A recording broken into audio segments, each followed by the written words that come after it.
Muito boa tarde a todos vocês. Eu sou o Diego Santana, do canal Conjuntura Política e Econômica. Se inscreva no meu canal para receber as respectivas notificações e os respectivos sinos vocês ativem para que vocês possam sempre estar compartilhando o conteúdo que eu proponho neste canal tão recheado de conteúdos principalmente neoconservadores / liberais. Olha, em primeiro lugar, eu não sei se vocês estão achando muito estranho as pesquisas eleitorais se comparada à realidade. Bom, o ex-governador de São Paulo, Geraldo Alckmin, que foi deputado federal constituinte, vereador de sua cidade, presidente da Câmara, secretário de Habitação de José Serra, prefeito de Pindamonhangaba, deputado estadual e líder do governo Franco Montoro na Assembleia Legislativa, e um dos ex-militantes da MUP, Mobilização da Unidade Progressista, ala dissidente do PMDB, que fundara o Partido da Social Democracia Brasileira em 1988, junto com FHC, com Montoro, Mário Covas, Serra, Pimenta da Veiga, Chagas Rodrigues, Eduardo Azeredo, entre outras figuras mais que nós conhecemos dentro desse cenário pró-tucano, que fez parte dessa fundação de um dos partidos mais tradicionais do contexto político contemporâneo. E se nós pararmos para analisar todas essas conjunturas, nós podemos perceber o seguinte: o senhor Ciro Gomes, aquela figurinha que foi ministro da Fazenda interino de Itamar Franco, governador do Ceará, que diz que o Ceará foi uma Suíça quando por lá esteve, está chamando essas alianças do PTB de novos tucanos. Bom, como se ele nunca tivesse sido do PSDB. Como se ele dissesse também que o PSDB, no auge de sua fundação, ele ainda entra na aba se dizendo cofundador da legenda. E até então, ele de lá saiu porque não foi escolhido para ser candidato a presidente da República. E hoje existe uma união pragmática dos que se sentem machucados pelo PT entre ele e Marina Silva. Boa tarde, meu amigo Bruno. Mas, no entanto, vocês acabam vendo as grandes contradições que persistem em vigorar entre os respectivos contextos políticos, onde o senhor Ciro tenta mais uma vez ser a terceira via e Lula diz que o mesmo se perdeu. O que eles chamam de realmente se perder? É que existem divergências para tentar criar uma via de escape, para ver se crescem na adversidade ao governo do apartidarismo antissistema. É claro, essa semana, mais uma vez, tentaram fazer acusações infundadas utilizando o nome da Val do Açaí. Chega a ser infantil as tentativas inconcebíveis da mídia de querer desconstruir Jair Bolsonaro, que não cometeu qualquer crime de lesa pátria. E muitas das vezes, falar que o mesmo se aliou ao Centrão caiu na incoerência, enquanto, por outro lado, quando outros sentam com o Centrão, são chamados de articuladores políticos. É aí que o bicho pega e nós vemos onde realmente está a safadeza do contexto político. Não está nas questões pertinentes a Jair Bolsonaro, mas sim em quem está ao seu avesso, a sua contrariedade. Isso tudo é pecaminoso no ponto de vista da política em todos os seus respectivos contextos, onde eles tentam reinar dentro de uma república, querendo transformar uma neomonarquia de caráter político institucional e utilizando a força da escravidão mediante a dependência de programas sociais. É por isso que eles tentam pegar no ponto mais vulnerável, que é a parte econômica, onde afeta as classes mais pobres. Porém, eles nunca vão lembrar, porque não interessa para eles, lembrar que eles pregaram o fique em casa e muitos defenderam quebrar a economia para salvar vidas, como se isso tivesse algum tipo de conjuntura.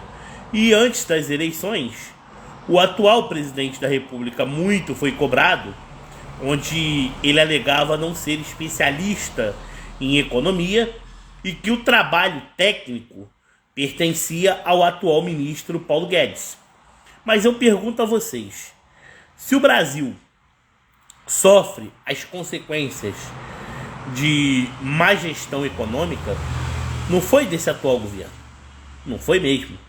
São os frutos podres da árvore que se plantou, entendeu? Na realidade, simplesmente pegaram as árvores e destruíram os frutos que o Brasil tinha de mais precioso da década de 60 e 70. E esses frutos foram destruídos através de uma política de retrocesso, como foram os planos de reestabilização econômica, né? Se é que se pode chamar isso de reestabilização, isso é política deflacionária de estagnação, que é o plano real propriamente dito, e outras as tentativas que na mente de muitos não deram certo. Só que a verdade é que esse país sofre dos grandes atrasos em termos da capacidade de produção, onde a demanda explodiu com o passar dos anos de forma avassaladora e a falta de planejamento e ineficiência de governos socialistas impediram que esta nação tivesse um caminho a ter rumo, porque o que nós vimos foi quebra da indústria nacional, quebra da soberania nacional e da credibilidade do Brasil com outras grandes nações. Isso tudo expulsa investidores. E quando você expulsa investidores, você dificulta as grandes relações comerciais, que mesmo assim se encontra batendo os recordes com altas taxas de exportação do agronegócio, onde o Brasil vem acumulando reservas através de sua política de austeridade, enquanto outros governos sempre fizeram o aporte de dólares através de emissão de títulos da dívida pública interna. E isso agravou a política fiscal, impedindo que o governo injetasse recursos na economia que pudessem diversificar a produção. E esse baixo crescimento chegou a números negativos entre 2015 e 2016.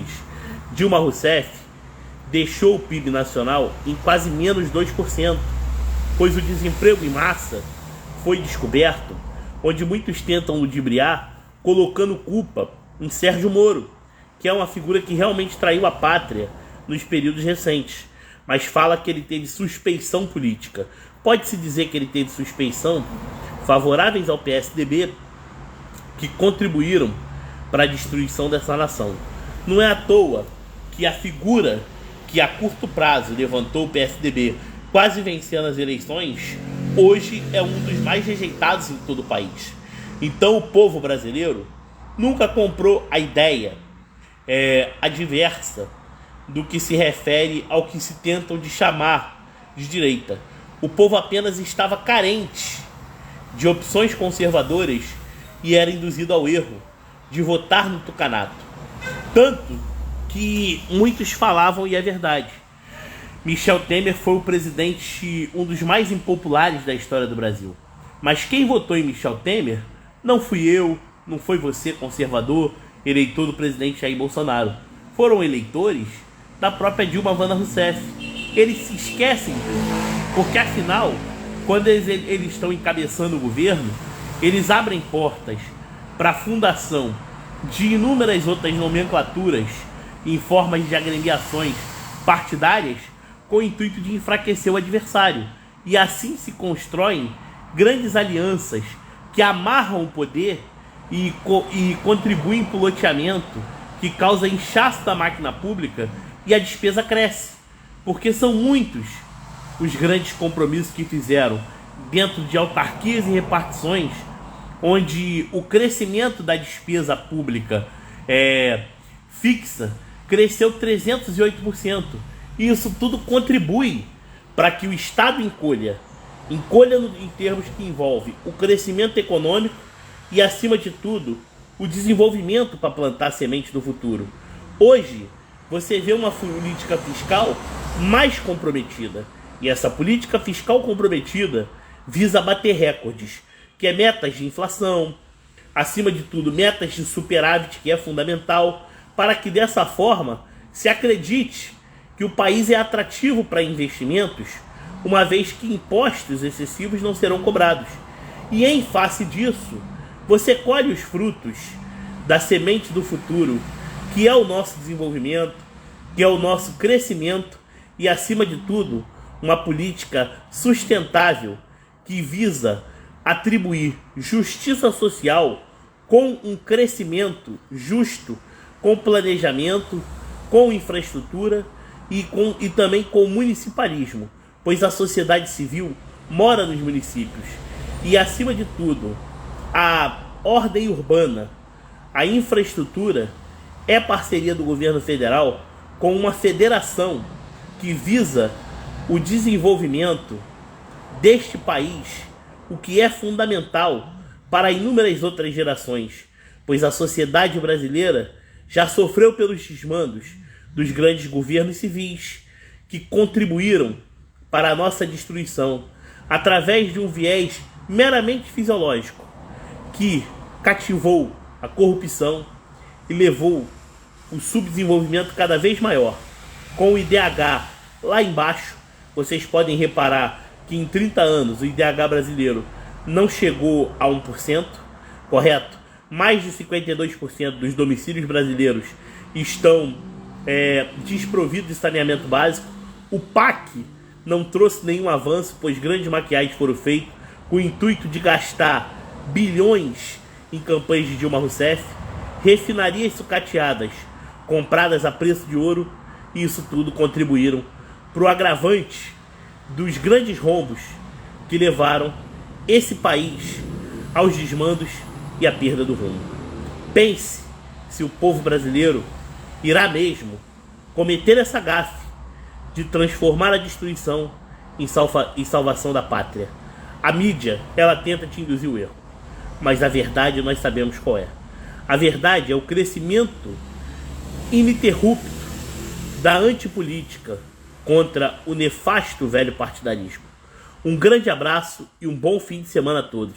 Se inscreva no canal e receba as respectivas notificações.